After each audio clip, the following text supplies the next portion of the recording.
Praise Jesus. How are you? Grace Kefa here. Last time we talked about women empowerment, and today I want us to continue with the same topic. I want us to talk about why women should be empowered. Why women should be empowered. I just did a little introduction, so I just continue from there. And when we talk of empowerment, we mean financially, career wise, ministry wise, every talent wise, anything that a woman has as a potential inside her should be exploited and it should be pushed further. You should get to the length of whatever ability that God has given you. And there is actually no limit for the same. So I was talking about finances last time and I will just pick it from there, then we'll keep going. So why should a woman be empowered financially? Why? And one thing that you have to know is that one thing, a woman has very personal needs, very personal needs. And on this note, I mean things that you don't want even to keep telling everyone or anyone. You cannot start saying, I need to buy wet wipes, something very small and personal. I need to buy these clothes, very little clothes here and there. I need to buy, I need to send my mother 200. I need to save in a certain saving group 500 in a week. Those are very personal needs. Those are things that you don't have to involve even your spouse for you to do them. So, as a woman, you don't have to go asking for every little minor thing. And that is one reason why you should get empowered.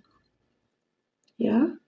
So that you are able to manage yourself from whichever position, whether somebody is giving you money, whether there is much abundance or not from the husband's side or not, at least you can manage your basic small things.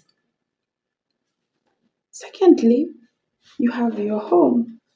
And mainly when we get married, our main concentration is our own families, building our own families to become our dream home and everything.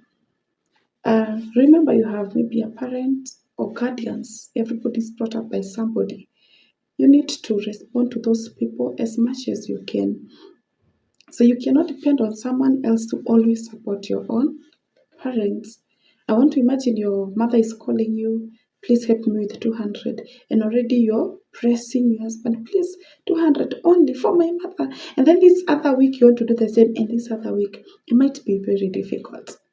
So if you're this lady who wants to get married and still be a blessing to your people, your parents, remember this person you're getting married to also has their own people and they're also struggling to build themselves, or they want to be a blessing to them, even if they are settled. So you don't have to wait until when somebody decides to do it. You can do it at a personal level so comfortably. You have siblings, you can take them to school or something. You can support them to do some courses so that they'll not have to keep calling you, help me with 200, 300. I don't have supper, I don't have fare of this and that, I don't have bills.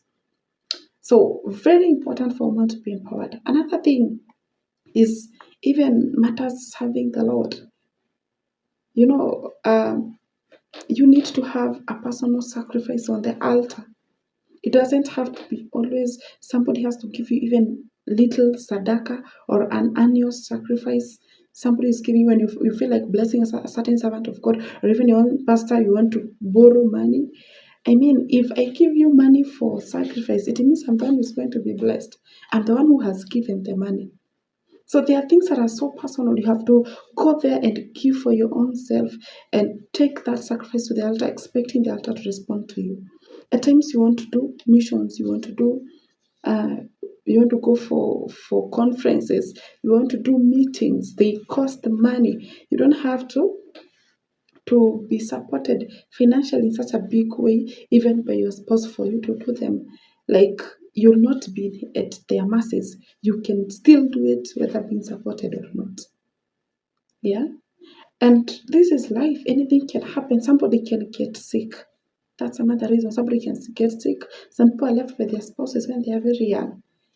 Now, if that person leaves, will you go back home? Because you cannot even manage simple rent, you cannot manage simple food or anything. So it's very important for a woman to be empowered. It's very important for a woman to have her own savings, to have her own investments, to be built up even financially on her own. On her own. You don't have to depend for someone to buy a car, by the way. You don't have to spend on somebody to get a Prado. You can get it on your own. You can become whatever you want to become without depending. It's unfortunate that somehow our cultures have taught us how to depend on men. But the truth is, the life that we are living right now, if you have to have it smooth, then you also have to know how to fish. You have to know how to fish. And these are not the times that ladies used to sleep in the house, cook and go to the farm and call it a day. These days we are working, we are going to school. We are also paying bills. We are doing this and that. So ladies, let's get empowered. Don't put your hope in a man. Even the Bible says that whoever puts their hope in a man or their trust in man, they are cursed.